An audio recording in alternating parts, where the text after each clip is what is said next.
Welcome students. ਸਭ ਤੋਂ ਪਹਿਲਾਂ ਆਪ ਸਭ ਨੂੰ ਮੇਰੇ ਵੱਲੋਂ ਪਿਆਰ ਭਰੀ ਸਤਿ ਸ਼੍ਰੀ ਅਕਾਲ। ਜੇਕਰ ਤੁਸੀਂ ਚੈਨਲ ਤੇ ਨਵੇਂ ਹੋ ਤਾਂ ਚੈਨਲ ਨੂੰ ਸਬਸਕ੍ਰਾਈਬ ਕਰਕੇ ਉਸ ਦੇ ਨਾਲ ਬੈਲ ਆਈਕਨ ਨੂੰ ਪ੍ਰੈਸ ਕਰ ਦਿਓ ਤਾਂ ਜੋ ਸਾਡੀਆਂ ਸਾਰੀਆਂ ਲੇਟੈਸਟ ਵੀਡੀਓਜ਼ ਨੋਟੀਫਿਕੇਸ਼ਨਸ ਤੁਹਾਨੂੰ ਜਲਦ ਤੋਂ ਜਲਦ ਮਿਲ ਸਕਣ। ਅੱਜ ਅਸੀਂ 9th ਕਲਾਸ ਦਾ 12th ਚੈਪਟਰ ਹੈ ਜੋ ਹੈਰਨਜ਼ ਫਾਰਮੂਲਾ ਯਾਨੀ ਕਿ ਹੀਰੋ ਦਾ ਸੂਤਰ, ਉਸ ਦੇ ਵਿੱਚ ਜਾਣਾਂਗੇ ਕਿ ਹੀਰੋ ਦਾ ਸੂਤਰ ਕੀ ਹੈ ਤੇ ਸਾਡੇ ਕਿਸ ਕੰਮ ਆਉਂਦਾ ਹੈ। ਫਿਰ ਇਸ ਇਨਫੋਰਮੇਸ਼ਨ ਤੋਂ ਬਾਅਦ ਆਪਾਂ ਐਕਸਰਸਾਈਜ਼ 12.1 ਦੇ ਕੁਐਸਚਨਸ ਨੂੰ ਕਰਾਂਗੇ ਸੋਲਵ। ਤਾਂ ਚਲੋ ਸ਼ੁਰੂ ਕਰਦੇ ਹਾਂ। हाँ जी, सब तो पहला गल करते हैं आप त्रिभुज के खेत्रफल की।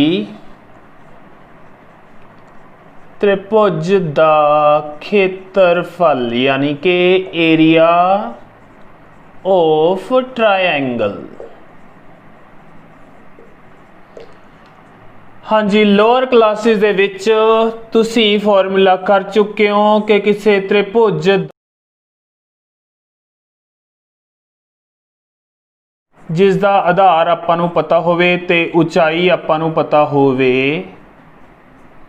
उहदे खेत्रफल का फार्मूला हुंदा है 1/2 गुणा आधार गुणा उचाई, मीनस half into base into height. क्योंकि आधार हुंदा है अपने कोल बेस ते उचाई हुंदी है अपने कोल हाइट। हाँ जी, ये फॉर्मूला तो आप उदों यूज़ करते हैं जो साडे कोल बेस ते हाइट की वैल्यू होवे इस तरह की ट्रायंगल दे विच, या फिर आपां जेकर राइट ट्रायंगल की गल कर लीए समकोणी त्रिभुज उस दे विच भी अपने कोल आधार की वैल्यू होए ते उचाई होए अपने कोल, तो उस केस दे विच 1/2 आधार आ बन जाता है, उचाई आ बन जाती है। उस केस भी फॉर्मूला यही लगता है। सो इन्हां दोनों टाइप दी ट्रायंगल्स दे विच आपां एरिया पता कर लेंदे जदों आधार ते उचाई पता होण। जदों सानू आधार ते उचाई ना पता होण ते दित्तियां होण किसी त्रिभुज दीयां भुजावां, तिन्ने भुजावां होण, सपोज पहली भुजा है ए, दूजी भुजा है बी ते तीजी भुजा है सी, तिन्ने भुजावां दीयां लंबाइयां पता होण पर आधार ते उचाई ना पता होवे, फिर किवें खेत्रफल पता करीदा है। हाँ जी, इस केस दे विच जदों त्रिभुज दीयां भुजावां पता होण तां खेत्रफल पता करन दे लई हीरो सी जो परसन उसने बनाया एक फॉर्मूला, ਜਿਹੜਾ ਫਾਰਮੂਲਾ ਆਪਾਂ ਯੂਜ਼ ਕਰਦੇ ਆਂ ਤੇ ਜਿਹੜਾ ਫਾਰਮੂਲਾ ਆਪਾਂ ਯੂਜ਼ ਕਰਾਂਗੇ ਇਸ ਚੈਪਟਰ ਦੇ ਵਿੱਚ ਕਿਸੇ ਤ੍ਰਿਭੁਜ ਦਾ ਖੇਤਰਫਲ ਪਤਾ ਕਰਨ ਦੇ ਲਈ ਜਦੋਂ ਉਸ ਦੀਆਂ ਭੁਜਾਵਾਂ ਆਪਾਂ ਨੂੰ ਦਿੱਤੀਆਂ ਹੋਣ। ਸੋ ਜਦੋਂ ਆਪਾਂ ਨੂੰ ਭੁਜਾਵਾਂ ਦਿੱਤੀਆਂ ਹੋਈਆਂ ਨੇ ਉਦੋਂ ਆਪਾਂ ਸਭ ਤੋਂ ਪਹਿਲਾਂ ਪਤਾ ਕਰਾਂਗੇ ਉਸ ਦਾ S ਹੁੰਦਾ ਤਿੰਨੇ ਭੁਜਾਵਾਂ ਦਾ ਜੋੜ A + B + C बटे 2 ते A + B + C तक की हुंदा अपने कोल पैरीमीटर किसी ट्रायंगल का किसी त्रिभुज का परिमाप ते ओदा करता आपां बटे 2 यानी ओदा करता अद्धा। सो S मीनस होया अपने कोल सैमी पैरीमीटर, यानी कि अर्ध परिमाप या अद्धा परिमाप, परिमाप का अद्धा बटे 2 करके हो गया अद्धा। जो आपां नूं S मिल गया, इसकी वैल्यू आ गई, इस तो बाद आपां फॉर्मूला एक यूज़ करते हैं जिहदे थ्रू आपां नूं एरिया मिलता है तो वह फॉर्मूला हुंदा है area of triangle is equals to root of S, यानी कि आ जो वैल्यू आई होगी S दी इंटू S - A। S की वैल्यू दे विचों A की वैल्यू घटा देनी है, फिर नाल मल्टीप्लाई च S - B। इसे तरह S दे विचों दूजी भुजा है जिहड़ी ओदी लेंथ भी घटा देनी है ते नाल आएगा अपने कोल S - C अगली ब्रैकेट दे विच। सो इस तो बाद जिहड़ियां अपने कोल सॉल्व करके अंदर वैल्यूज आ जाणगियां उन्हां दा आपां रूट फाइंड आउट करांगे, यानी कि वर्गमूल पता करांगे ते उत्थों आपां नूं त्रिभुज दा खेत्रफल यानी कि एरिया ऑफ ट्रायंगल मिल जाएगा। सो इस इन्फॉर्मेशन तो बाद हुण आपां स्टार्ट करते हैं एक्सरसाइज 12.1। स्टूडेंट्स हुण स्टार्ट करते हैं एक्सरसाइज 12.1। आने फर्स्ट क्वेश्चन ते आवाजाई संकेत चिन्ह है जिहड़ा एक अगे स्कूल है जिहदे उत्ते लिखिया होया है, उसकी हर एक साइड है ए, क्योंकि वह समभुजी त्रिभुज के आकार का आपां नूं दिता होया है, इक्विलेटरल ट्रायंगल है ते उसका आपां नूं पैरीमीटर भी दिता होया है 180 सेंटीमीटर। ते आपां इस ट्रैफिक साइन बोर्ड का फाइंड आउट करना है एरिया यानी कि खेत्रफल। सो सोल्यूशन स्टार्ट करते हैं। हाँ जी, सब तो पहला आपां नूं पैरीमीटर की वैल्यू दी हुई है 180 सेंटीमीटर ते आपां निकालते हैं उत्थों S हुंदा अपने कोल पैरीमीटर का अद्धा यानी कि 180/2 हो जाएगा कटिंग करके 90। सो S मिल गया आपां नूं 90 क्योंकि सेंटीमीटर्स दे विच है। सो S की वैल्यू आ गई 90 सेंटीमीटर। तो आपां नूं हुण चाहीदी है A की वैल्यू। हुण आपां नूं पता है कि जिहड़ा पेरीमीटर हुंदा है वह तीनों भुजावां दा जोड़ करे ते बनदा है। So A plus A equal to 180 centimetre. तो ये हो गया 3A is equal to 180 centimetre. इथों A की वैल्यू निकालांगे तो अपने को आ जाएगी 180/3 करके कटिंग करके 60। सो हर एक साइड यानी each side is equals to 60 centimetre. So ABC एक तरह नाल अपने को तीनों ही 60 सेंटीमीटर ने। हुण अगे फार्मूला लगाने आ एरिया फाइंड आउट करन दा। हाँ जी, एरिया ऑफ साइन बोर्ड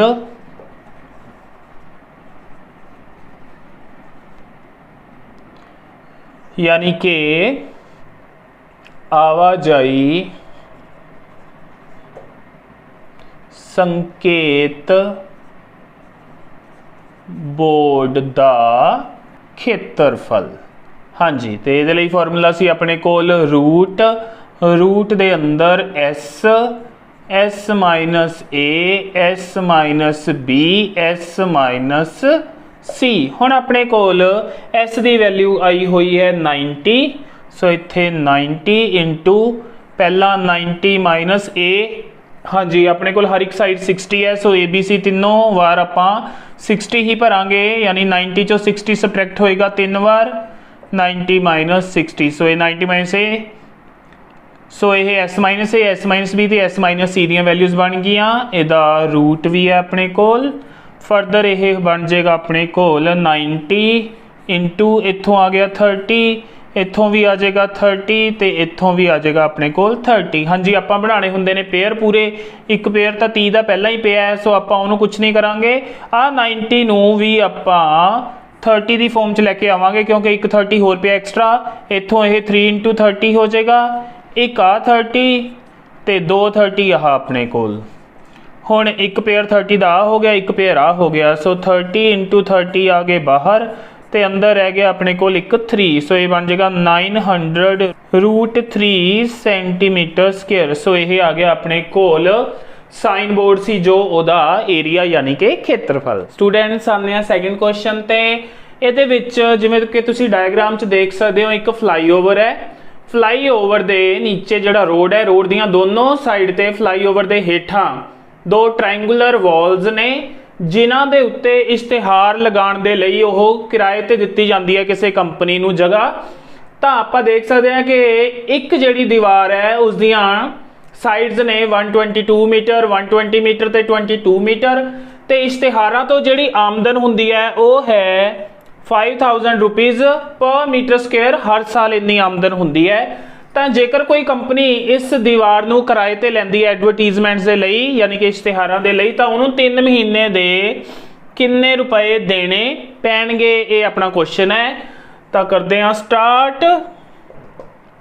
हाँ जी, पहला तो आप जी वॉल है उस दियां साइड्स ने जो उन्होंने ले लेने ए आ गया अपने को 122 मीटर, बी जी दूसरी साइड है 120 मीटर तो सी ले लेने आप तीसरी साइड 22 मीटर। हाँ जी, क्योंकि जिहड़ा खर्चा है अपने को है वह पर मीटर स्क्वेयर यानी कि मीटर स्क्वेयर हुंदी है अपने कोल एरिया दी यूनिट यानी खेत्रफल दी इकाई। इसलिए आपां नूं पहला खेत्रफल पता करना पएगा। सो आपां तां करके ABC ले ले, इत्थों आपां हीरो दा सूत्र लगा के खेत्रफल यानी कि एरिया पता करांगे दीवार दा पहला तां। हाँ जी, इस तो बाद S यानी कि सैमी पेरीमीटर यानी अर्ध परिमाप वो कड्डांगे जो कि हुंदा A + B + C / 2 यानी कि 122 + 120 + 22/2। हाँ जी, इन्हां दा टोटल अपने कोल बन जाएगा 264/2 कटिंग करके आपां नूं मिल जाएगा 132 यानी कि 132 मीटर आ गई अपनी S दी वैल्यू। हुण आपां अगे एरिया दा फार्मूला लगाने आ। ओके, एरिया ऑफ वॉल यानी कि दीवार दा खेत्रफल। हाँ जी, उहदे लई फार्मूला हुंदा अपने कोल root S - A S - B S - C। हाँ जी, ये भरते हैं वैल्यूज़ तो आपां नूं की मिलेगा वो देखते हैं। एस है अपने कोल 132, सो 132 इंटू 132 माइनस पहली साइड 122, फिर 132 माइनस दूसरी साइड 120, एंड लास्टली 132 माइनस तीसरी साइड जो कि सी 22 मीटर अपने कोल। हाँ जी, इनू अगे सिंपलीफाई करते हैं आपां 132 इंटू इनू सबट्रैक्ट करके अपने को आ जाएंगे 10, इनू सबट्रैक्ट करके आ जाएंगे 12, तो फरदर इनू सबट्रैक्ट करके आ जाएंगे अपने को 110। हाँ जी, अगे देखते हैं की बनता है। 132 होंदा है अपने को 12 इंटू 11 इंटू आह 10 इंटू आह 12 इंटू आ जड़ा 110 है इनू आप लिख सकते हैं 10 इंटू 11। हाँ जी, हम आप देख सकते हैं 12 का पेयर कंप्लीट हो रहा है, 10 का भी तो 11 का भी। सो इत्थे लिखांगे 10 इंटू 11 इंटू 12, तो ये बन जाएंगे अपने को 1320 मीटर स्क्वेयर। इन्ना आ गया अपने को दीवार का खेत्रफल। हाँ जी, हुण आपां पता करना है वो जिहड़ा किराया है 3 महीने का जिहड़ा कंपनी नूं देना पवेगा। हाँ जी, इत्थे लिखते हैं रेंट फॉर 1 ईयर, 1 ईयर यानी कि 12 मंथ्स भी लिख सकते हो इत्थे तुसी। हाँ जी, 12 महीने का जिहड़ा किराया है वो आ जाएगा अपना इन्ना एरिया है, उन्होंने ₹5000 ना करांगे मल्टीप्लाई, तो अपने को आ जाएगा ₹5000 इंटू दिस वैल्यू 1320। हाँ जी, सो 1 मंथ का रेंट निकालते हैं इत्थों आपां, रेंट फॉर 1 मंथ। हाँ जी, अपने कोल 12 मंथ का जिहड़ा रेंट है वो इन्ना है, तो 12 मंथ तो 1 मंथ का निकालना होएगा, तो डिवाइड होएगा किस दे नाल, जिन्ने मंथ ने उन्हां दे नाल, यानी कि आ वैल्यू नूं आपां 12 दे नाल करांगे डिवाइड, तो उत्थों अपने कोल आ जाएगा ₹5000 इंटू 1320 ओवर 12 के टेबल च इहदी होएगी कटिंग, तो आपां नूं मिल जाएगा 110, तो इत्थों इन्हां नूं मल्टीप्लाई करके आ जाएगा अपने कोल ₹55 होगी इन्हां दी मल्टीप्लीकेशन नाल 4 zeros। हाँ जी, 5,50,000 आ गया अपने कोल। पंजाबी मीडियम वाले स्टूडेंट लिख सकते हैं इत्थे 12 महीने का किराया इन्ना, फिर आ जाएगा 1 महीने का किराया। हुण आपां 3 महीने का किराया निकालना है, सो 1 महीने का जिन्ना किराया उन्होंने 3 नाल करांगे मल्टीप्लाई। सो इत्थे आ जाएगा rent for 3 months is equals to ₹5,50,000 into 3, जो कि बन जाएगा ₹16,50,000। सो ये आ जाएगी अपने कोल फाइनल वैल्यू, यानी जिन्ना किराया 3 महीने का कंपनी नूं पे करना पएगा। सो ये अपना बन जाएगा आंसर। हाँ जी, एक मैथड होर है जिहदे नाल तुसीं ये 3 मंथ का जिहड़ा है किराया निकाल सकते हो, एक स्टैप बचा के। 12 मंथ का किराया आपां नूं पता है कि उहदी आ वैल्यू है, तो 3 मंथ का किराया निकालण दे लई जिन्नी 12 मंथ के किराए की वैल्यू है उन्होंने डिवाइड कर देंगे 4 दे नाल, क्योंकि 3 मंथ के 4 पीरीयड हुंदे ने 1 साल दे विच। सो इधर 3 मंथ 12 महीने का चौथा हिस्सा है, सो उधर भी उहदा चौथा हिस्सा कर देंगे, यानी कि 5000 इंटू 1320 ओवर 4 करके इनू सोल्व करके भी अपने कोल वैल्यू आ सकती है। सो इस तरह भी तुसी आ स्टैप छड्ड के डायरैक्टली 3 मंथ के किराए के सामने इनू लिख के इत्थों वैल्यू भी निकाल सकते हो। स्टूडेंट्स हुण आने एक्सरसाइज के 3rd क्वेश्चन ते, जिहदे विच अपने कोल एक पार्क की गल हो रही है। पार्क दे विच एक स्लाइड है जिहदे उत्ते बच्चे झूटे लैंदे ने, जिहदे एक साइड ते हुंदियां ने स्टेयर्स, पौड़ियां जिहियां बणियां हुंदियां ने, पौड़ियां तो जाके उस तो बाद वो पट्टी दे उत्ते तिलकदे ने, यानी स्लाइड दे उत्ते तिलकदे ने, ते वो दीवार दे उत्ते जिहदे उत्ते बनी हुई है उस दीवार ते लिखिया होया keep park clean and green, यानी कि पार्क नूं साफ अते हरा भरा रखो। ते उस दियां साइड्स आपां नूं दे रखियां ने उस दीवार दियां 15 मीटर 6 मीटर ते 11 मीटर। ते फिर उन्हें पूछा है कि जिस हिस्से दे उत्ते पेंट होया होया दीवार दे उस हिस्से दा आपां खेत्रफल यानी कि एरिया पता करना है, मीनस आ पार्ट दा आपां एरिया फाइंड आउट करना है। सो स्टार्ट करदे हां सोल्यूशन नूं। साइड्स दे नाल ए ले लैंदे आपां 15 मीटर, बी दी वैल्यू 11 मीटर, एंड सी की वैल्यू ले लेंगे आप 6 मीटर। निकालते हैं एस यानी कि सैमी पैरीमीटर यानी कि अर्ध परिमाप जो कि होंगे ए प्लस बी प्लस सी ओवर 2 दे इक्वल वैल्यूज़ भरते हैं 15 प्लस 11 प्लस 6 ओवर 2 तो ये बन जाएगा अपने कोल 15 and 11 are 26 26 and 6 are 32 over 2 cutting करके मिल जाएगा ये 16 मीटर। सो एस आ गया अपने कोल 16 मीटर। अगे आप निकालते हैं एरिया ऑफ वॉल यानी कि दीवार का खेत्रफल लगेगा अपने कोल एरिया ऑफ ट्राइंगल का फार्मूला हैरन्स वाला S S minus A S minus B ते एस माइनस सी। हुण भरदे हैं इहदे आप वैल्यूज़ तो अपने कोल बन जाएगा रूट ऑफ एस की वैल्यू आ चुकी है 16 इंटू 16 माइनस ए की वैल्यू ए लई सी आपां 15 so 16 minus 15 into then 16 minus B की वैल्यू जो कि सी 11 इंटू दैन 16 माइनस सी की वैल्यू सी अपने कोल 6। सो करते हैं इनू सिंपलीफाई फाइंड आउट करते हैं रूट की वैल्यू 16 इंटू इतों 1 इतों 5 तो इतों आ जाएगा अपने कोल 10। हाँ जी 16 नू लिख सकते हैं आप 4 इंटू 4 1 नू आप छड्ड भी दिंदे हैं कोई प्रॉब्लम नहीं 5 इंटू 10 नू लिखा जा सकता है 5 इंटू 2 सो 5 का पेयर पूरा 4 का पेयर पूरा सो 4 ते 5 आ जाएंगे बाहर रूट 2 आ जाएगा नाल सो ये बन जाएगा 20 रूट 2 मीटर स्क्वेयर। सो आ जाएगा अपने कोल एरिया ऑफ वॉल यानी कि दीवार का खेत्रफल। स्टूडेंट्स अगे आ रहा है फोर्थ क्वेश्चन अपने कोल एक ट्राइंगल है उसदियां 2 साइड्स गिवन है ते नाल पेरीमीटर गिवन है आपां उसका फाइंड आउट करना है एरिया। हाँ जी सोल्यूशन दे विच पहला तो आपां जिहड़ियां 2 साइड्स ने उन्होंने ए ते बी ले लांगे। सो ए है 18 सेंटीमीटर बी है अपने कोल 10 सेंटीमीटर ते एंड पेरीमीटर यानी पी की वैल्यू है अपने कोल 42 सेंटीमीटर। आपां नूं पता है कि ए प्लस बी प्लस सी करे तो बन जाता है अपने कोल पेरीमीटर। सो 18 प्लस 10 प्लस सी आ जाएगा अपने कोल 42 दे इक्वल इत्थों आपां सी की वैल्यू निकालांगे ये बन जाएगा 28 plus C is equals to 42 यानी सी आ जाएगा अपने कोल 42 माइनस 28 करके 14 सेंटीमीटर। सो तीजी साइड मिल गई आपां नूं।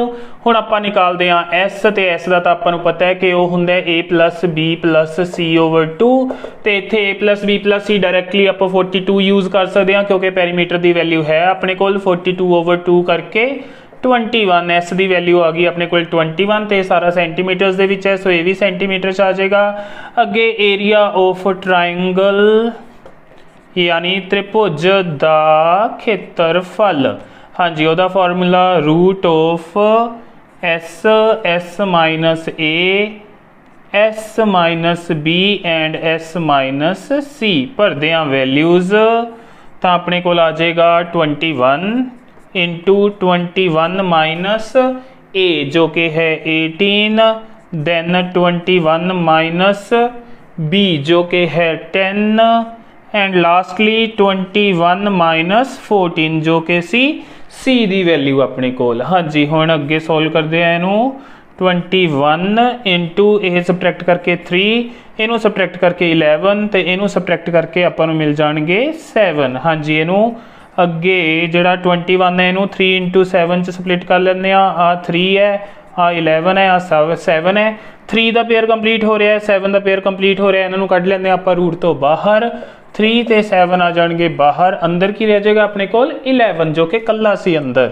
सो ये बन गया 21 रूट 11 सेंटीमीटर स्क्वेयर ये आ जाएगा अपने कोल is the answer.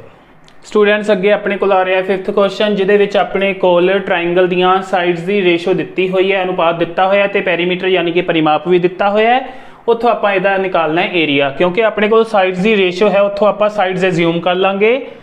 Late A is equals to 12x b is equals to 17x c is equals to 25x। हाँ जी तो पेरीमीटर है आपां नूं पता है कि a plus b plus c हुंदा है पेरीमीटर दे equal.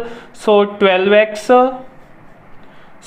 12x plus 17x plus 24x ये रखांगे आपां 540 दे इक्वल इन्हों ऐड करिए तो अपने कोल मिलता पाया है 25 ते 17 हो जाएंगे अपने कोल 42 ਤੇ 12 ਹੋ ਗਏ ਆਪਣੇ ਕੋਲ 54। ਸੋ ਇਹ ਹੋ ਗਿਆ 54x ਇਜ਼ ਇਕੁਅਲ ਟੂ 540। ਇੱਥੋਂ x ਆ ਜਾਏਗਾ ਆਪਣੇ ਕੋਲ 540 ਓਵਰ 54, ਕਟਿੰਗ ਕਰਕੇ ਮਿਲ ਜਾਏਗਾ 10, x ਆ ਗਿਆ 10।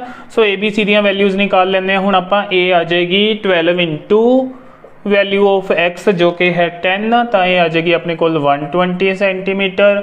ਇਸੇ ਤਰ੍ਹਾਂ b ਆ ਜਾਏਗੀ 17 into 10 is equal to 170 centimetre, ਤੇ c ਆ ਜਾਏਗੀ ਆਪਣੇ ਕੋਲ 25 ਇੰਟੂ 10 ਕਰਕੇ 250 ਸੈਂਟੀਮੀਟਰ। ਹੁਣ ਨਿਕਾਲਦੇ ਹਾਂ s, ਤੇ s ਦੇ ਲਈ ਤਾਂ ਆਪਣੇ ਕੋਲ ਪੈਰੀਮੀਟਰ ਡਾਇਰੈਕਟਲੀ ਹੈ, ਉਹਦਾ ਕਰ ਲੈਂਦੇ ਹਾਂ ਅੱਧਾ, यानी कि 540 ओवर 2, कटिंग करके अपन मिल जाएगा 270 सेंटीमीटर। हुण एरिया ऑफ ट्राइंगल यानी कि त्रिभुज का खेत्रफल is equal to Heron's formula use करते हैं, यानी कि हीरो का सूत्र S minus A S minus B S minus C. भरते हैं इस दे विच वैल्यूज। हाँ जी, एस की वैल्यू आ चुकी है 270 इंटू 270 माइनस ए की वैल्यू सी 120 इंटू 270 माइनस बी की वैल्यू सी 170, ते लास्टली 270 माइनस सी की वैल्यू, ते सी की वैल्यू है 250। हाँ जी, हुण इहनूं आपां करदे हां सिंपलीफाई। इत्थे करदे हां आपां सॉल्व अगे नूं। रूट ऑफ 270 इंटू इहनूं सबट्रैक्ट करके मिल जाएंगे 150, अगे इहनूं सबट्रैक्ट करांगे तो मिलेगा 100, फरदर इहनूं सबट्रैक्ट में करिए तो आपां नूं मिलेगा 20। ओके, आपां 10 दे विच एक तां स्प्लिट करन दी कोशिश करते हैं, इत्थों ते इत्थों भी देख सकते हैं 0 पिछे हैगी है। सो 27 ਨੂੰ लिख सकते हैं ਆਪਾਂ 3 इंटू 3 इंटू 3 इंटू 10। आ 50 ਨੂੰ लिख सकते हैं 3 इंटू 5 इंटू 10। आ 100 ਨੂੰ लिख सकते हैं 10 इंटू 10, तो आ 20 ਨੂੰ लिख सकते हैं 10 इंटू 2। हाँ जी, हुण देखते हैं 3 का पेयर कंप्लीट हो रहा है, 3 का दूजा पेयर भी कंप्लीट हो रहा है। सो एक 3 बाहर, एक होर 3 बाहर। फिर देखते हैं अगे 10 के पेयर्स, 10 का एक पेयर आह ते एक पेयर आह, 2 पेयर हो गए पूरे। सो 10 ते 10 2 10 ये भी बाहर चल गया अपने कोल। हुण अपने कोल अंदर रह गया एक आह 5। उस तो बाद अगे गल करिए तो आह 10 ते 2, हाँ जी 5, तो आ जिहड़ा 10 है इनू भी आपां हुण 5 इंटू 2 कर लैंदे आ। अगे एक 2 पे है, सो आ 5 का पेयर भी हो गया पूरा, 2 का पेयर भी हो गया पूरा बाहर। हले तक अपने कोल 900 बन चुका सी, उहदे नाल 5 ते 2 हो जाएंगे बाहर, तो यह हो जाएगा 900 इंटू 10 यानी कि 9000 सेंटीमीटर स्क्वेयर। ये आ जाएगा ट्राइंगल का एरिया, तो यही अपना होएगा फाइनल आंसर। स्टूडेंट्स आने एक्सरसाइज के लास्ट यानी कि 6th क्वेश्चन ते अपन दिता है perimeter of isosceles triangle. Isosceles triangle means सम दो भुजी त्रिभुज का परिमाप दिता होया है अपने कोल है 30 सेंटीमीटर, ते जिहड़ियां बराबर भुजावां ने उस दियां उन्हां दियां लेंथस ने 12 सेंटीमीटर ईच। दोनों बराबर भुजावां 12 सेंटीमीटर लंबाई दियां ने, तो आपां पता करना है इसका एरिया यानी कि खेत्रफल। सो सोल्यूशन स्टार्ट करते हैं। पहला तो दोनों जड़ियां बराबर भुजावां ने वो ले लेंगे आपां ए ते बी, ते सी आपां नूं नहीं पता पर आपां नूं परिमाप पता है। सो आपां लिखते हैं ए प्लस बी प्लस सी परिमाप दे इक्वल, ते परिमाप है अपने कोल 30। ये 12 प्लस सी करके 30, तो यह हो जाएगा 24 plus C is equal to 30। इत्थों सी की वैल्यू आ जाएगी अपने कोल 30 माइनस 24 करके 6 सेंटीमीटर। हाँ जी, हुण आपां निकालते हैं एस की वैल्यू। एस हुंदा सैमी पैरीमीटर, तो पैरीमीटर तो अपने कोल पिया ही है 30, उहदा डायरैक्टली हाफ कर दिंदे आ। सो एस की वैल्यू आ गई अपने कोल 15 सेंटीमीटर। हुण निकालते हैं एरिया ऑफ ट्राइंगल यानी कि त्रिभुज दा खेत्रफल। हाँ जी, फॉर्मूला लगाने हैं। हीरो का सूत्र इत्थे root of S minus A S minus B and then S minus C. भरदे वैल्यूज सारियां दियां। Okay, S is 15 into 15 minus 12 A दी वैल्यू, 15 माइनस 12 बी दी वैल्यू, तो लास्टली 15 माइनस 6 जो कि है सी दी वैल्यू। ओके ये बन जाएगा फर्दर अपने कोल 15 इंटू इनू सबट्रैक्ट करके 3 अगेन इत्थे 3 उत्थे आ जाएगा अपने कोल 9। हाँ जी 15 नू लिख सकते हैं आप 5 इंटू 3 आ 3 ते आ 3 नाल पे ने आ 9 नू भी 3 इंटू 3 लिख लांगे आप। पेयरिंग करते हैं 3 का एक पेयर 3 के 2 पेयर सो 3 इंटू 3 आ गया बाहर अंदर रह गया अपने कोल एक 5 ते एक 3 सो ये आ जाएगा अपने कोल बाहर 9 रूट अंदर 5 3s आर 15 नाल आ जाएगा सेंटीमीटर स्क्वायर सो ये बन जाएगा अपने कोल एरिया ऑफ ट्राइंगल इस केस दे विच। सो स्टूडेंट्स इस दे नाल ही एक्सरसाइज हुंदी है कंप्लीट। मैनूं उम्मीद है जो अज आपां क्वेश्चन सॉल्व कीते ने तुहानूं चंगी तरह समझ आ गए होणगे। फिर भी कोई प्रॉब्लम होई तां तुसीं मैनूं पुछ सकदे हो। वीडियो चंगी लगी होई तां इसनूं लाइक करो ते अपने होर फ्रेंड्स ते स्टूडेंट्स दे नाल शेयर करो। वीडियो नूं लास्ट तक देखण लई तुहाडा सारिआं दा थैंक्स।